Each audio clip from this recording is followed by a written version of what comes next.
야곱이 눈을 들어보니 에서가 400명의 장적을 거느리고 오고 있는지라.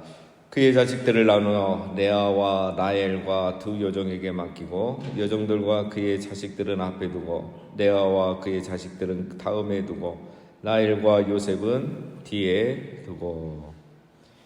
자, 이제 야곱이 드디어 보니까 에서가 400명이나 되는 장정을 거느리고 오고 있었습니다. 자, 이 장면을 봤을 때 야곱이 얼마나 겁을 먹었겠습니까?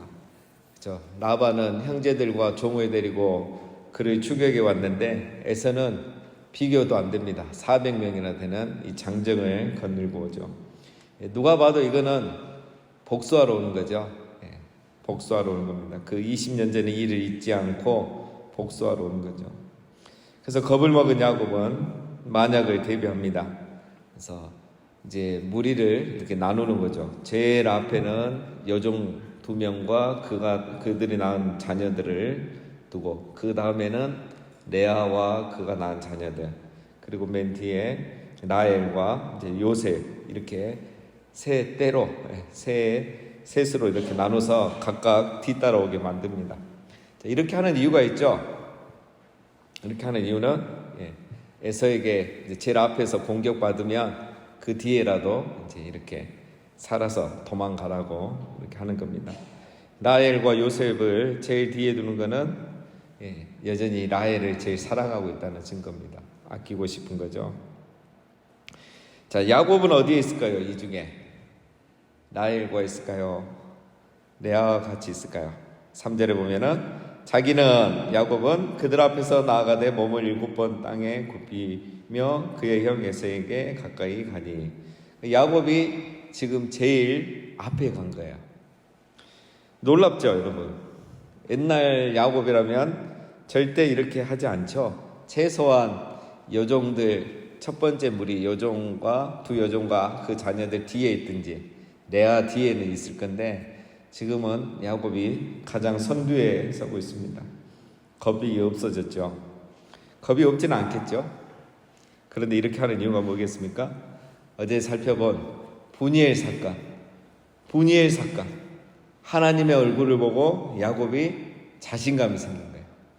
어떤 자신감이냐면 확신. 하나님이 나와 함께 하시고 내가 에서를 만나도 죽지는 않을 것이다. 하나님이 나를 향한 약속을 이루셔야 되기 때문에 죽지는 않을 것이다. 위험을 무릅쓰고 그래서 제일 앞에 나가는 겁니다. 여러분, 사람이 은혜 받았다는 것을 무엇을 보면 알 수 있느냐? 사람이 겁을 내지 않습니다. 죽음을 겁내지 아니하고 손해보는 것을 겁내지 아니하고 사람을 겁내지 아니하는 거죠. 맛이 가서 그런 게 아니라 하나님을 아는 거죠. 하나님이 나와 함께 하시고 하나님이 나를 향한 계획을 이루실 것이기 때문에 겁나는 게 없는 겁니다. 내가 죽으면 안 되잖아요. 손해볼 수 없죠. 손해보더라도 하나님이 또 같이 어떻게 해주시는 거죠. 우리 그 사람이 여러분 마음을 비우면 어떻게 됩니까? 마음을 비우면 제일 겁나잖아요. 마음을 비운 사람이 제일 무서운 사람이잖아요. 욕심이 없는 사람이 제일 무서운 사람이잖아요. 그거를 반대로 말하면 은혜 받은 사람이 그래요. 은혜 받은 사람이 마음을 비우죠. 내가 이제 내 인생이 아니고 내 것도 내 것이 아니란 거 알죠.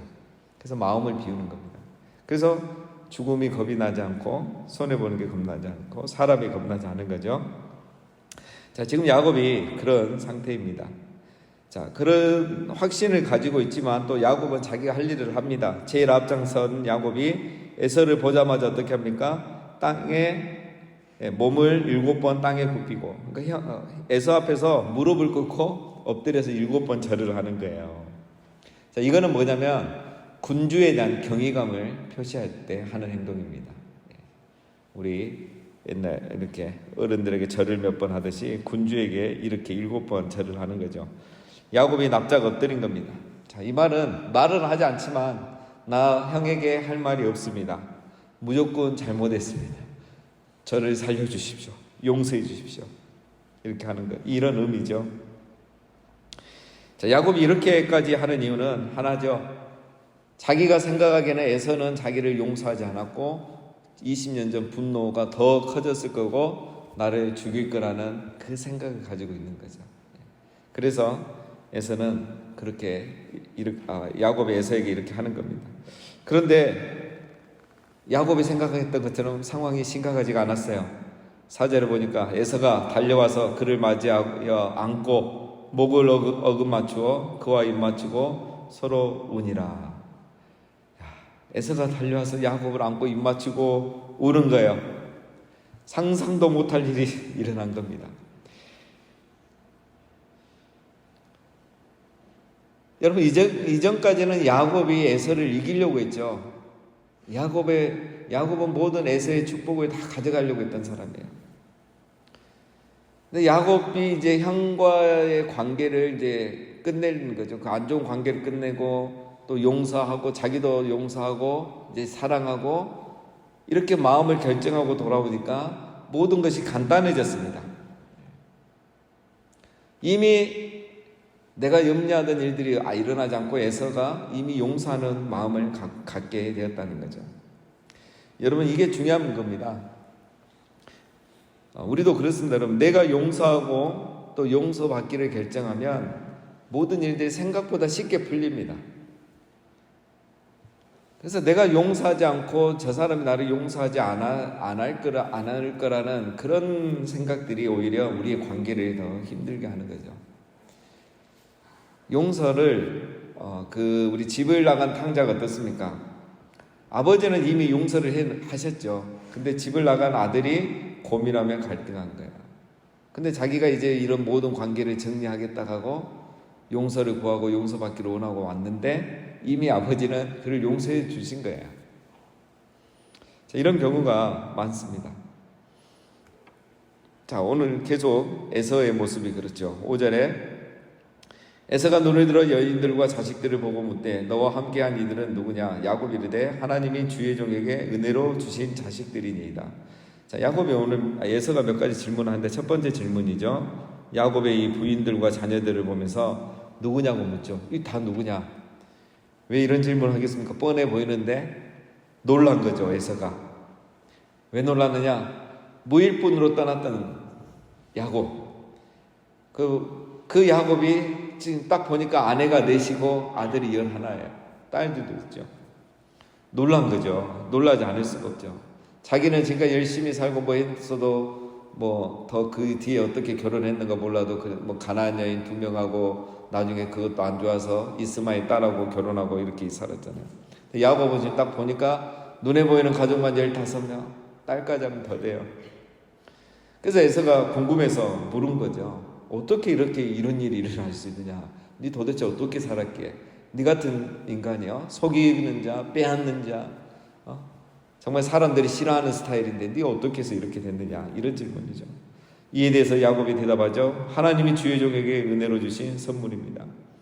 여기서 주의 종은 우리가 이렇게 주의 종이라고 번역을 했는데 그 원래의 뜻은 당신의 종입니다. 하나님께서 당신의 종에게 이렇게 줬다. 자, 그래서 먼저 표현하는 게 뭐냐면 당신의 종이라고 말하죠. 나는 당신의 종, 에서의 종이다 이런 말이에요.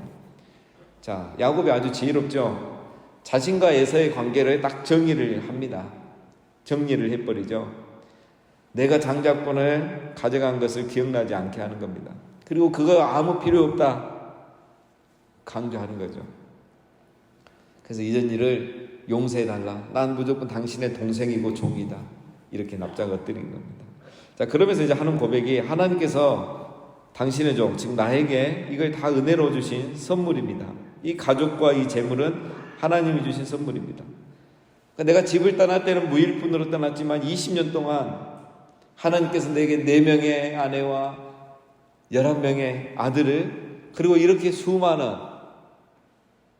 종들과 또 가축들을 내게 주셨습니다. 야곱, 여러분 정말 은혜 받은 사람의 모습, 모든 것이 하나님의 은혜임을 깨닫습니다. 정말 이 은혜를 받았느냐, 은혜 충만하느냐, 뭘 보면 알 수 있느냐, 모든 것이 하나님의 은혜임을 깨닫는 거예요. 여러분 야곱이 예전 같으면 뭐라고 말하겠습니까? 예전 같으면 야곱은 내가 원래 속았는데 라반이 어쩌고 어쩌고 했는데 내가 이렇게 해서 그래도 이렇게 됐습니다. 이런 얘기 할 사람이 야곱이에요. 그런 얘기 이제 안 하잖아요. 모든 것이 하나님이 종에게 베푸신 은혜입니다. 야곱에게 나올 수 없는 말입니다. 제가 지난주인가 또 얘기했잖아요. 그 사람이 사용하는 단어가 그 사람의 인격이고 신앙이라는 거예요. 단어가 그 사람을 말하는 거예요. 걸음걸이가 그 사람을 보여주듯이 그 사람이 사용하는 단어는 그 사람의 내면의 모든 걸 다 보여주는 겁니다. 그래서 여러분 우리가 화려한 말을 들을 필요가 없습니다. 그 사람이 주로 사용하는 단어를 들으면 되는데 야곱이 지금 사용하는 단어가 은혜라는 말이 나왔어요.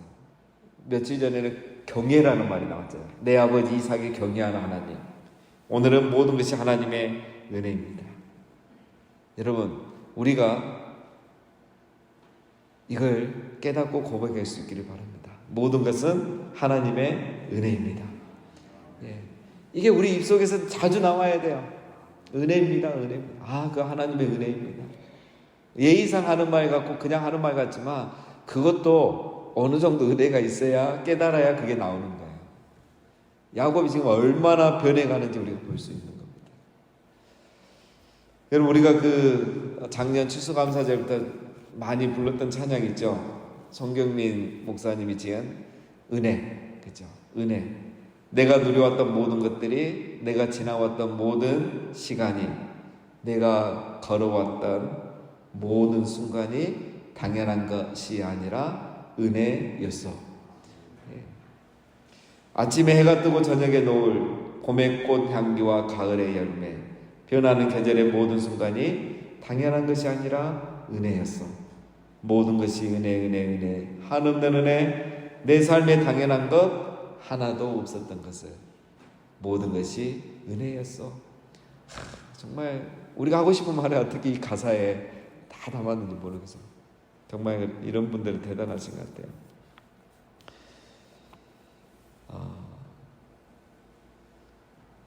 그래서 여러분 우리가 우리 삶의 모든 것이 다 하나님의 은혜임을 우리가 오늘 하루도 깨닫고 그렇게 고백하고 그렇게 찬양하면서 오늘 귀한 하루를 보낼 수 있는 우리 모두가 되시기를 주님의 이름으로 축원드립니다. 6절 그때의 여종들이 그의 자식들과 더불어 나와 자라고 레아도 그의 자식들과 더불어 나와 자라고 그 위에 요셉이 라헬과 더불어 나와 자라니. 자, 상황을 딱 파악해 보니까 이거 에서가 우리를 죽일 것 같지 않은 거죠. 그래서 모든 가족들이 나옵니다. 순서대로 여종 가족부터 나와서 전 인사하고 레아의 가족들이 나와서 인사하고 마지막에 라헬과 요셉이 나와서 인사하고 라헬과 요셉까지 나왔단 말은 이제 모든 긴장감, 경계 상황 끝이죠. 우리가 오해했구나. 에서는 우리를 이미 용서했구나. 이제 평화의 시간이 왔구나. 드디어 안심을 한 겁니다. 8절에 에서가 또 이르되 내가 만난 바 이 모든 때는 무슨 까닭이냐. 야곱이 이르되 내 주께 은혜를 입으려 함이니이다. 에서가 두 번째 질문하죠. 그 야곱이 엄청난 그 가축대를 보냈잖아요. 수많은 엄청나게 보냈죠. 수백 마리를. 야곱은 에서에게 은혜를 받기 위해서 용서를 받기 위해서 이것을 예물로 드린 거죠. 사실은 이게 예물이 아니라 뭡니까? 뇌물이죠. 나를 좀 잘 봐주시고 나를 좀 용서해 주세요. 그런 의미로 드렸던 거예요. 9절에 에서가 이르되 내 동생아 내게 있는 것이 족하니 내 소유는 내게 두라. 에서가 거절을 합니다. 내게 있는 것이 족하니 내 소유는 내게 두라. 에서가 사실 잘 살았을 겁니다. 왜냐하면 야곱이 장자권을 받았지만 사실 야곱은 무일푼으로 떠났고 에서가 그곳에 있으면서 실질적으로 유산도 많이 받고 또 이삭이 아버지가 벌써 부자잖아요. 그래서 에서는 사는 데는 어려움이 없죠. 자, 근데 중요한 거는 이제 그걸 떠나서 이 에서가 뭐죠? 이미 야곱을 용서한 거예요. 그래서 나 이거 받고 용서하는 게 아니라 나 너를 이미 용서했다. 이거 필요 없다 이 말입니다. 나는 이미 너를 용서했다. 물질과 상관없이 이미 용서한 거죠. 여러분, 진정한 용서는 물질을 초월합니다. 이 말은 오늘 우리로 말하면 우리가 오늘날 이렇게 뭘 주면서 용서해달라 이렇게 하질 않죠. 여러분, 보통 우리 사람들이 용서하지 못하는 것은 그 상대방의 태도를 보고 결정하려고 하기 때문에 그러는 거예요. 에서가 야곱을 용서하는데 에서가 야곱의 태도를 보고 물질이 많고 적음을 보고 결정한 게 아니라 이미 마음에 결정을 한 거죠. 자, 여러분, 용서는 내가 결단하면 할 수 있는 겁니다. 용서는 결단이에요. 상대방의 어떤 성이나 반성이나 그걸 보고 용서를 하는 게 아닙니다. 용서는 내가 하기로 결단하는 거죠. 지금 에서가 그렇게 하고 있는 거예요. 야곱과 에서의 차이가 여기서 또 나는 거예요. 야곱은 이 정도는 줘야 에서가 용서할 거라고 생각하지만 에서는 이미 동생으로서 용서를 한 겁니다. 상대방과 상관없이 내가 결정함으로 용서를 할 수 있습니다. 야곱은 아직 용서를 해보지 않았죠. 그래서 이런 걸 잘 모릅니다. 물질 공세하면 또 되는 줄 알고 있는 거죠. 자, 10절 야곱이 이르되 그렇지 아니하니이다. 내가 형님의 눈앞에서 은혜를 입어 싸우면 청하건대 내 손에서 이 예물을 받으소서. 내가 형님의 얼굴을 배운즉 하나님의 얼굴을 본 것과 싸우며 형님도 나를 기뻐하심이니이다. 하나님이 내게 은혜를 베푸셨고 내 소유도 조카오니 청하건대 내가 형님께 드리는 예물을 받으소서 하고 그에게 강권함에 받으니라. 야곱도 이제 진심으로 말하는 거죠. 야곱은 여유도 있고 충분히 이걸 또 마음으로 드리고 싶은 거죠. 차이점은 뭡니까? 똑같이 주는데 차이점이 있죠. 전에 이걸 처음에 보내고 주려고 할 때는 두려움 때문에 사실 주는 거였지만 이제는 기쁜 마음으로 주는 거예요. 야곱이 바뀐 거죠. 형님이 이미 나를 용서한 걸 보고 더 기쁜 마음으로 더 드리고 싶은 거예요. 이것을 통해서 알 수 있는 건 뭡니까? 야곱이 이제 물질에 연연하지 않는다는 거죠. 이게 이제 뇌물이 아니고 우리로 말하면 감사 예물이에요. 뇌물이 아니고 감사 예물이 된 겁니다. 이게 이제 진정으로 용서를 경험한 자의 모습이죠.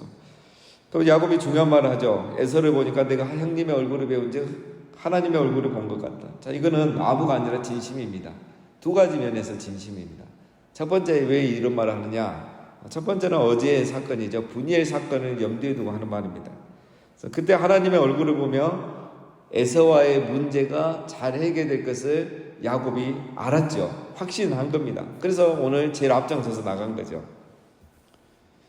그러니까 용서한 에서의 얼굴을 보니까 하나님의 얼굴이 떠오르는 거예요. 오늘 에서를 보니까 분이엘 사건이 떠오르는 거예요. 그래서 진심으로 이렇게 고백을 하는 거죠. 두 번째는 정말 용서하는 에서의 모습이 하나님의 얼굴을 본 것 같다는 그런 진심의 고백입니다. 야곱이 용서를 하고 용서를 받으니까 형의 얼굴이 다르게 보이는 겁니다. 무서웠던 에서의 형님의 얼굴이 하나님의 얼굴처럼 느껴지는 거죠. 여러분, 이게 바로 또 은혜 받은 사람의 모습입니다. 내 마음이 좁아지면 모든 것이 좁아지는 거예요. 내 마음이 넓어지면 모든 게 좋게 보이는 겁니다. 반대로 내가 용서하고 사랑하게 되면 다 다르게 보이는 거죠. 믿던 사람들로 사랑스럽게 보이는 거예요. 내가 중요한 겁니다. 내가 용서하고 내가 마음이 넓어지면 상대방의 얼굴에서 하나님의 얼굴을 보게 되는 겁니다. 자, 오늘 우리는 중요한 두 가지를 배웁니다. 용서는 결단입니다. 여러분, 우리가 용서하지 못하는 사람, 용서가 안 되는 사람 계속 용서하기를 결단할 수 있는 은혜가 있기를 주님의 이름으로 축원드립니다. 여러분, 상대방이 변할 때까지 기다리면 절대 용서 못합니다. 주여 나에게 용서할 용기를 주시옵소서. 이렇게 기도할 수 있기를 바랍니다. 두 번째는 오늘 야곱이 중요한 단어를 하나 사용했죠. 은혜 받은 자는 그 입술에서 은혜라는 단어가 나옵니다. 오늘 하루 우리가 이 새벽에 이렇게 나오고 오늘 하루를 또 시작할 수 있는 것 모든 게 하나님의 은혜임을 기억하고 오늘 하루도 우리 입술에서 은혜라는 이 말이 끊이지 않기를 주님의 이름으로 축원드립니다.